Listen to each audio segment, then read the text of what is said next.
Welcome in to Locked On Knicks. Alex Wolf here, and it is still a celebration of the 1500th episode of Locked On Knicks. And I'm joined once again by James Marceda. You might know him as the previous host of Locked On Knicks. Brought James in because, it's the offseason, so that means I got to squeeze a bold prediction out of him in this episode. So we'll get into James's bold prediction for next season for the Knicks and take some mailbag questions that we took from around the internet, including maybe some stuff about James's day job working for your favorite NBA video game franchise, and some more food stuff, which if you didn't get enough of that last episode, congrats, strap in. We're doing more food talk next on Locked On Knicks. You are Locked On Knicks, your daily New York Knicks podcast, part of the Locked On Podcast Network, your team every day.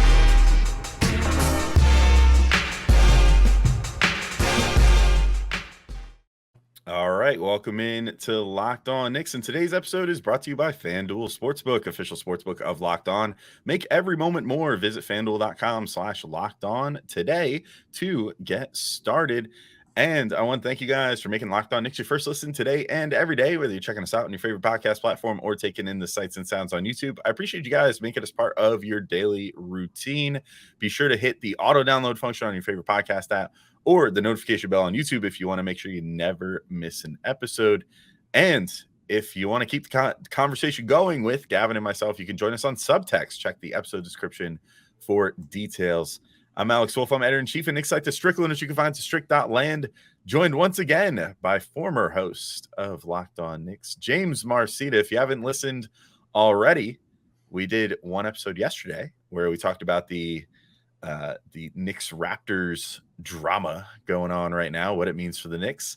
Talked about some other James's time on the podcast previously, fun memories, his epic, amazing Frank Ntilikina interview that he still remembers fondly to this day, and a bunch of other stuff. So definitely check that out from yesterday.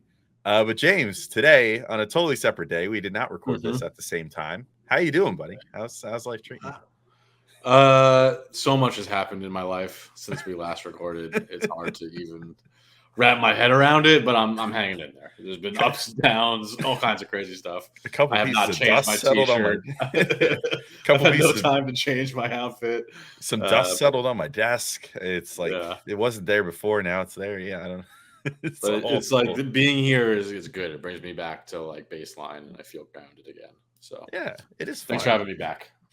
It's fun. It's good old days stuff. It used to just be you and like 1/3 of the time me, because I was an incessant guest on the show.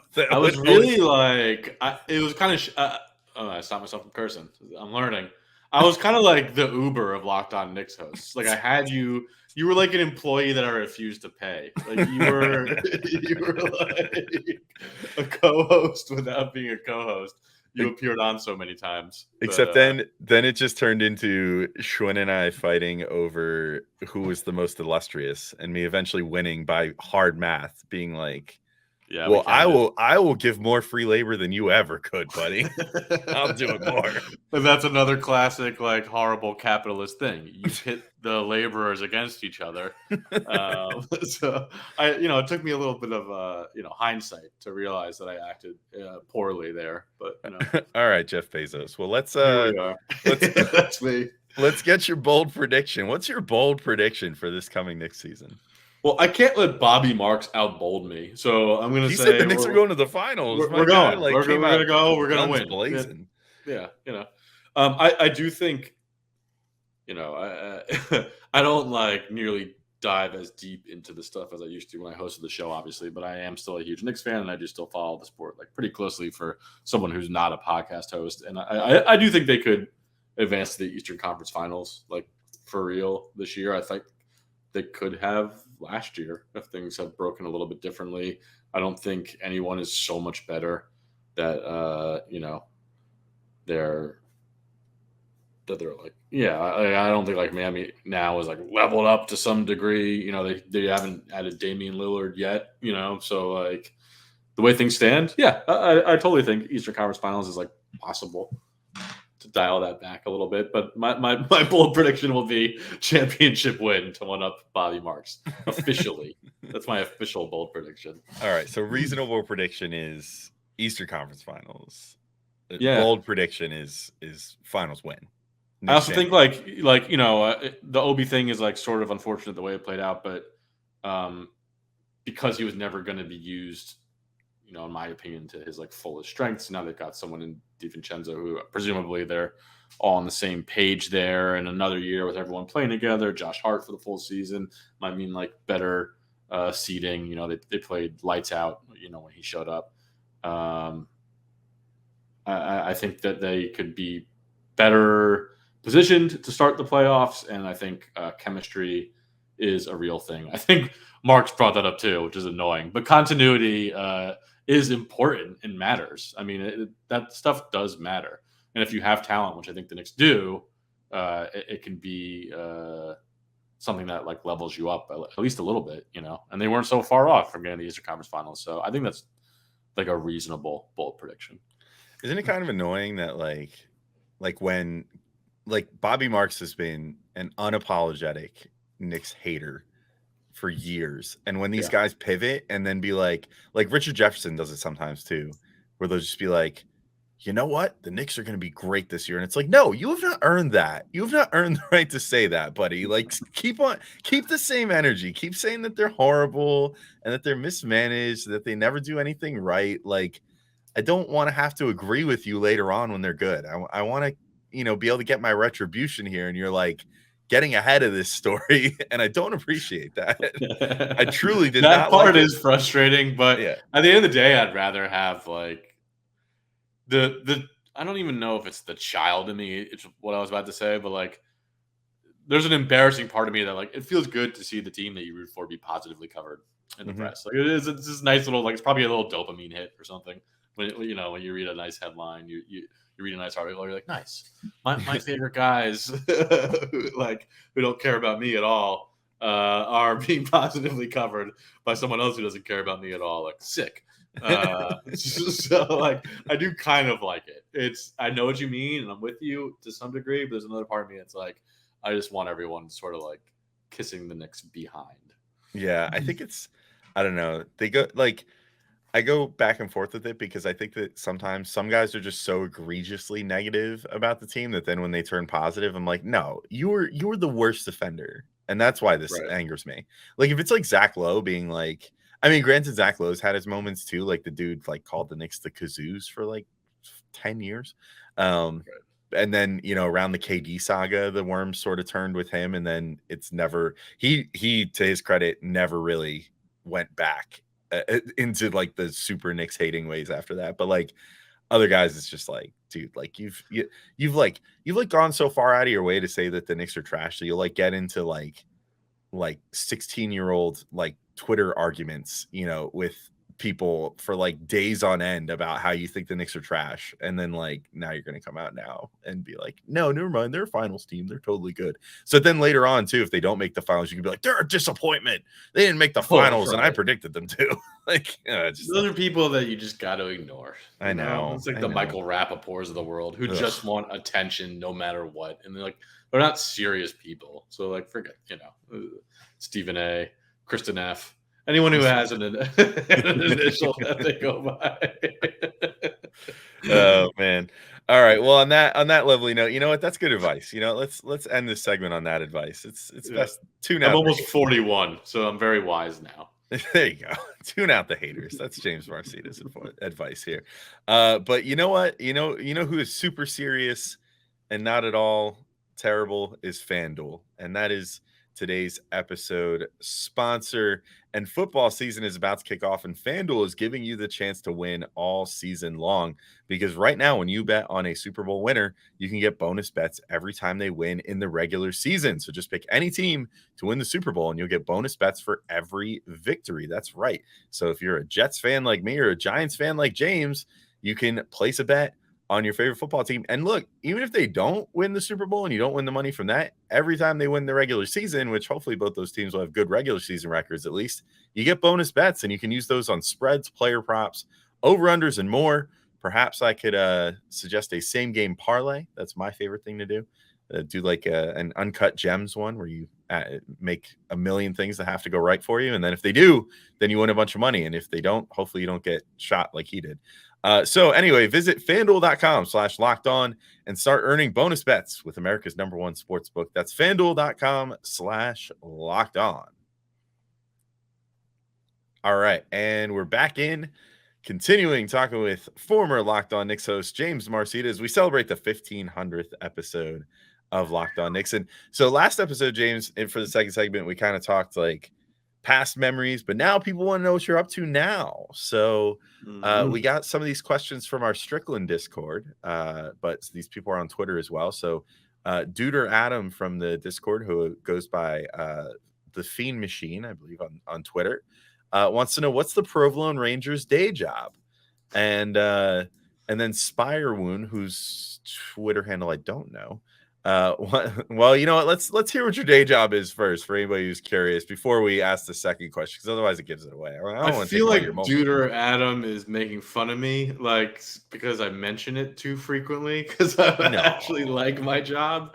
Because I don't. Why is he? But I was hired initially as a writer, but I am now a writer, producer, designer for NBA 2K. Working in primarily for my career, and then primarily working on story elements for my career.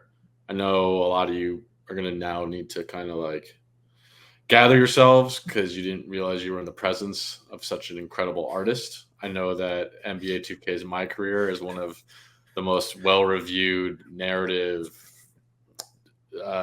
entertainments of all time in any media. But when you're ready to come back, I'll be here for you, chopping it up with my main man Alex.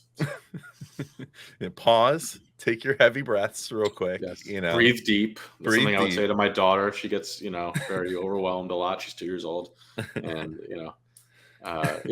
take a couple deep breaths. Allow yourself to feel big feelings, and know that Daddy loves you no matter what. And I'm here. Well, I gotta say, it's funny. I didn't even tell you this before we started recording. I was just reminiscing the other day, out of the blue, with one of my coworkers at my day job that I also love, about your first writing assignment, at least that I know of, like your first like major writing assignment that you did. That was when you were still a contract employee for 2K. Mm-hmm. We were talking about the Creek Freak. Jackson, what was his name? Baldwin. Jackson Baldwin, yes. In what was that, 2K19 or something like that? Yeah, I think that's right. Yeah, or 2K18 back in my GM story. I think that was. Good. I like that you remember that he was the Creek Freak. I didn't remember his real name. I only remember the Creek Freak. Right. Because that was fun. I got to create like a fake, like draft three-headed monster draft class of like prospects that was really well. That's the most well-received thing I've done for the game. I think people tended to like that story. Dude, also, I have some theories on that. I won't go too deep on why that is. But I think the people who are like my GM people really, I don't know, they appreciated that. I still see comments, people who are like, that was fun. Like, I liked when they did that. It was really fun. As a my GM person that hardly ever plays my player, sorry, James. That was very fun for me.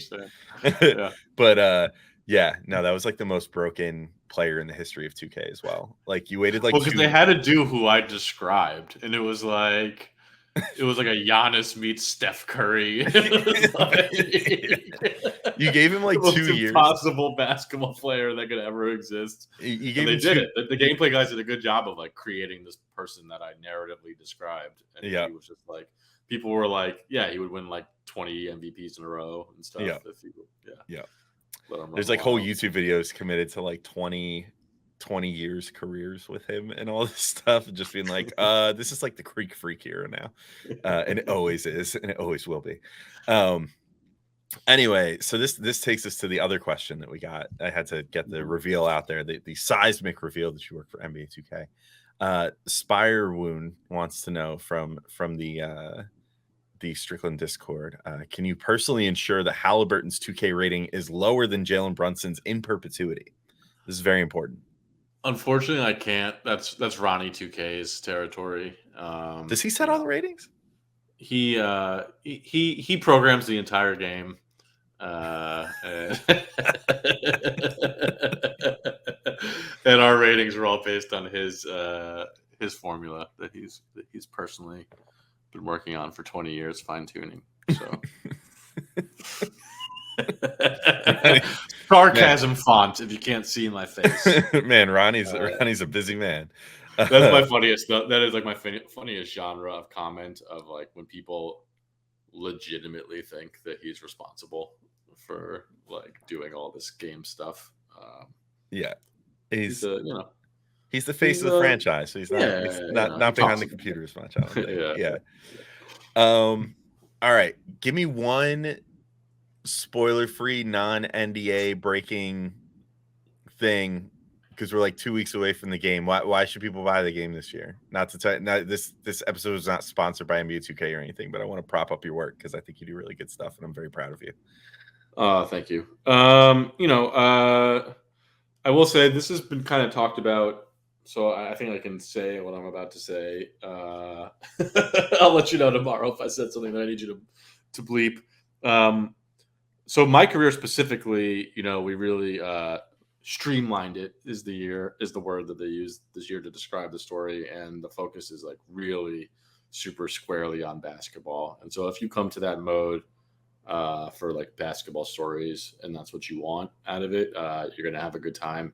And I can just say, like I was telling Alex this when we were off the air before, the people who work on this game, the devs, are really super dedicated to it and really passionate about basketball. And, it's not perfect. And there are things that happen from year to year that you're like, oh, I wish we could do this over or whatever. But we come to it from a place of wanting to make the best game possible and wanting to make the best representation of basketball possible. And there's been a lot of people who have been putting in a lot of hours to make like the best version of 2K24 that we can make, given, the directives that we have from higher ups and all that stuff.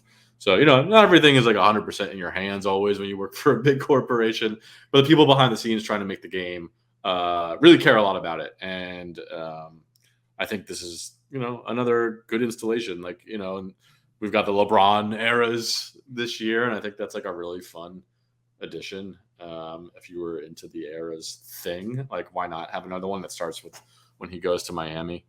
And there's all kinds of little like bells and whistles that have been added to that to polish it up a little bit. And yeah, I think it's good. I won't say anything about the gameplay because I'm like terrified of doing that, but I've been playing it and having fun, and I think they've done a really nice job this year with that kind of stuff. Like the pro play stuff, I think is really cool that they've talked about already. When they're taking footage now and they're able to translate footage from NBA games to in-game moves as opposed to just using like mocap stuff that guys do on the mocap stage. Like they used to just show them like, oh, here's something Kobe did, now do it.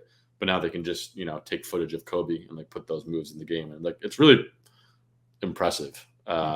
I might be scared if I were like someone who did mocap stuff for design. I'll stop talking now about that. But there's a lot of cool stuff that's happening this year. I think it'll be worth your money. Well, I cannot wait for that to come out. It's coming out like next week, I think, or 2 weeks from now. It's early September. I forget the exact date. September 6th or something like that. So mark your calendars, whatever. If you're a big NBA fan, I feel like anybody who's an NBA fan that plays video games typically plays 2K. So, yeah. There's your unexpected little 2K primer there. But in the next segment, we're going to talk more about food because James is the preeminent food connoisseur of former Knicks podcast hosts, as I introduced him on the last episode. So let's take our final break and then come in and talk about some food and maybe a little bit of pop culture with James to end the show. All right, and we're back in. So James, let's hop right into it, bro. Mikey Cooks from the he's got two really fuego food questions here. So One of them, first question here from Mikey Cooks, who I believe is just at Mikey Cooks on Twitter. This came from the Strickland Discord. Wants to know white pizza or pesto pizza? First of all, shouts to Mikey, one of my favorite Discord users by far. Yeah, I love Mikey. Mikey's man. Yeah, I kind of want to do just like a weekly power ranking of Discord users where I shame the ones that I hate the most and praise the ones that I love the most. And Mikey would be top 3, like many weeks running. White, that can take many forms, but I'll say like I haven't had a lot of pizza with pesto on it. Like I love pesto. Like pesto is a tremendous sauce. Usually I feel like it's like a lot of times it is maybe like drizzled on a white pie. I don't know that I've had like, is he talking about like that's the sauce and it's over the entire pie as pesto? I don't know that I've ever had that, honestly. Oh man, bro, I gotta make you one because I grew up on that because like my mom used to like garden, so she would have like basil out in the garden every year, and so she would make pesto constantly, like all summer. And she used to make pesto pizza a lot, and you just do like a real basic one. You just put like pesto as the sauce, and then just mozzarella, and then just like slices of tomato, and that's your whole pizza. It's freaking delicious. Why would it not be good? Basil is so amazing. Like I love fresh basil. I mean, so if you can afford the pine nuts, that's an expensive thing to. But you don't need the pine nuts. You can throw. Here's just a tip. You can throw like walnuts. You can throw like other like kind of neutrally nuts. You can make a cashew pesto. It's pretty good. Cashew pesto. I bet. Sure. Yeah. Cashews are awesome. But yeah, it's really solid. It's really, really tasty. So I do like a white pie that has like 4 different cheeses in it, and it's just got like a funk to it, and like that's really nice. But yeah, I mean, it can't go wrong either way. I like either way. Yeah, they're both good change ups. Like, and both have really good variations. Like I've had some really slamming white pies, and I've had some really slamming pesto pizzas. Yeah, so. I've only had the like dollop, like many dollops of pesto on like a white pie thing, but. Sure, that's also good. Yeah, honestly, the best answer is probably a white pie with pesto on it. It's a very good combo. All right. This one is way more out of pocket from Mikey. This might move him down your Discord rankings. I don't know if this is from a place of you can get out of pocket a little bit. I don't know if this is from a place of ignorance or from a place of genuine curiosity, or from a place of just trying to get a rise out of you. I'm not totally sure. Mikey wants to know, can you grill gabagool, or is it best as just a cold cut?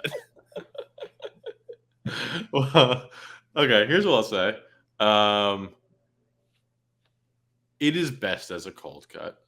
Lately, however, I have so I usually have cold cuts on hand. Like I'm a big sandwich boy. So my sandwich vibe is I usually have like a base of turkey with other meats on it. So because I don't want to eat just a turkey sandwich. Unless it's fresh turkey, like turkey is like very boring, whatever, but it can fill you up and is not as like fatty. But so I usually have like some salami or something like that around. And so I've been throwing salami in a pan and frying it up and putting that on my egg sandwiches when I do that. Mm-hmm. Yeah. Or omelets. Lately. Salami omelets. Sure. Good stuff. Salamlets. Yeah. Maybe. Mm-hmm. Yeah. So gabagool, could you cook it and it would be good? Of course it would. Yeah. I mean, it's like, it's like it's bacon basically. I mean, it doesn't taste the same. It's not smoked, but like it's meat and fat. Like it's not going to be bad if you cook it, But if you buy a nice one, if you buy some like crappy supermarket thing, it might be better, honestly, cooked. If you're buying like a nice Italian sub with like nice gabagool on it, capicola, however you want to say it, that's kind of a shame. Like high quality, I don't think you don't want to cook. Yeah, is salami gabagool? I always kind of thought of more like capicola and like maybe it like basically is. It's maybe not, like it's not. Like it's not, but it is. They're all like the one that I would say is like very different is like mortadella. That's more of like the old. That's like the Americanized like bologna, like kind of. But salami gabagool, it's like whatever the technical difference is. It might be like percentage of fat or something like that. What do you think? What gabagool do you think Tony Soprano was most eating when he opened up his fridge? That's a great question. I would imagine it was really high quality stuff that he got from like Satriali's. Oh, of course, of course. But I mean, what like specific cut? Like I'm saying, like I think it was I don't know. Capicola. I think it was Capicola. I think that was what he Yeah. was going for most of the time. Yeah. I think so. Yeah, I'm surprised he didn't eat more like big chunks of like fresh mozzarella though. Like, I know it's tough. When I do have mozzarella, I tend to do that as well. dude, I eat like big chunks. Devour it late night. Yeah, absolutely. Yeah, I'll eat like half of like one of those like big boy like football freaking things of it from the grocery. I'll eat like half of that and then be like, what did I just do to my body? Like I that's a mean, lot that of like Belgioso stuff is like surprisingly good. I don't know how yeah. they do it. Oh no, they make it fresh in my supermarket, so I get the fresh stuff, man. It's good. Nice. Sometimes you go there and it's still sitting there warm, like they just made it. Like it's That's good awesome. stuff. The one thing that's awesome, like that's the thing kind of I might miss the most about New York. In California, there's like not a lot of old school Italians here, so you don't get that. It's really hard to find. But you get bomb Mexican food no matter where you go, so that's pretty You solid. do. So Very true. all right, let's move to a question from our buddy Schwinny Poo. Keeping on the Italian theme, because why not? Does a true Caesar salad have anchovies, not just in the dressing? Curious for your take. I don't know. I saw this question earlier. I mean, like when I really crave a Caesar salad sometimes, Mhm. and it's pretty much all about the dressing and like the big, whatever like lettuce chunks that they put in there. I don't think it's iceberg strictly. It might be like I've had it with romaine most of the time. I feel like romaine. Yeah, like a romaine with some Caesar salad, croutons, and some like shaved Parmesan on top, something like that. That's a yeah. But I don't know, like it's. I always kind of crave it like with pizza. Like sometimes I like a really huge salad with a pizza, but it's got to have like a mountain of parm on it or be a Caesar salad or something like that. And I'm not like a Caesar salad purist. I don't care if he's like, I gotta have anchovies on a Caesar salad. I don't know. I don't know that I've had a Caesar salad with anchovies on it. Honestly, I don't think I have either. Although I understand that like at least having them in the dressing is like a thing. For my wife's sake, I'm gonna say that I don't think that they have to have anchovies because she's vegetarian and she loves Caesar salads and stays just kind of blissfully ignorant of the fact that probably half of them have anchovies in the dressing. But if they're literal fish like that does add a really nice flavor to stuff. So like I do like an authentic like dressing that has the anchovies in it. But if there was literal sauce a lot, just a little bit, you throw it in there for like umami and stuff like that. Yeah. So like that is very important. But yeah, the anchovy itself, I've gotten more into anchovies as I've been an adult, just like eating them with like bread or something, like a nice thing, a tin of anchovies at like a fancy wine bar or something if I'm out on a date with my wife. But like I don't need one in my salad. I've not come across. If there were literal anchovies swimming around in the Caesar salad, my wife would lose one of her favorite foods. That would make me sad. So on her behalf, I'm going to say. Have you literally never brought up that it's usually in dressings? She knows. Like I said, she just stays blissfully ignorant of that one. Respect. All right. Last two questions. We don't have to go super long on these, but this is some cinema and some music for you, James. Okay. Spirewoon wants to know, from one Scorsese fan to another, why is Logan a better film than The Irishman? Okay, well, so like obviously, it's locked on. So F you for that question. Of course, The Irishman is infinitely better than the Wolverine origin story. Grow up. But is Spirewoon, is that some like Marvel garbage? Why are you saying that? I don't know what that means. In my head, it's always been Spare One. I just go by how I decided that it was pronounced. I don't know. It's not a Marvel thing though. Yeah.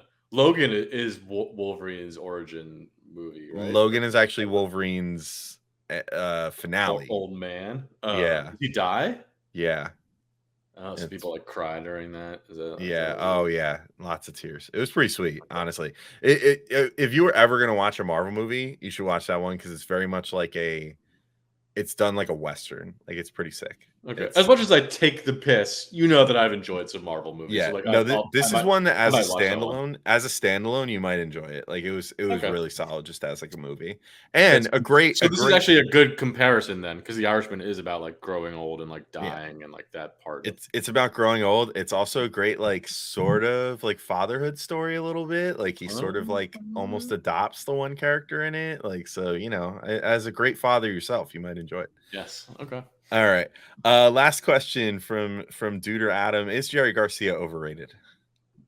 People just really trying to needle you these last two. No, severely underrated. There is like a thing now where people are. The Grateful Dead are such like a polarizing group, and they have so much like stigma around them from both like their fans. Like the most insane version of them that you can conjure in your mind is like probably still not even close to as like goofy as they can get. And then like the worst version of their music is super like long and like noodly, and people don't like that, and that's fair or whatever if it's a bad show.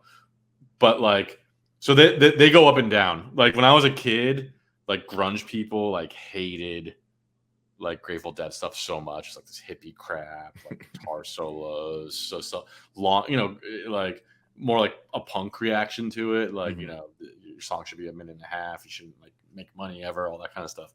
And then like, I feel like indie rock in like the 2000s and like 2010s early, a lot of those guys were like, no, like we like Grateful Dead, like blah, blah, blah. So like, it kind of like goes up and down. I would say most people though have this sort of like, it's Grateful Dead. It's like acid. It's whatever.